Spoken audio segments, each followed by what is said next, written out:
Hello guys, in this short tutorial I'm gonna show you how to delete the search suggestions on your Instagram. So the first thing you wanna do is go to the top corner, click on those three lines, click on this your activity option, and then you have to click on this recent searches option, and now click here on this clear all to clear all the recent searches.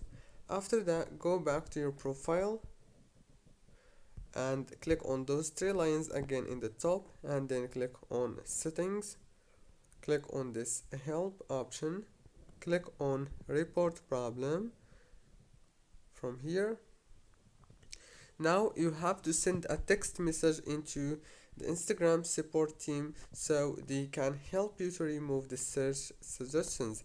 And if the problem is not solved yet, then you have to just remove your Instagram or delete it and then re-download it. Don't forget to like, subscribe.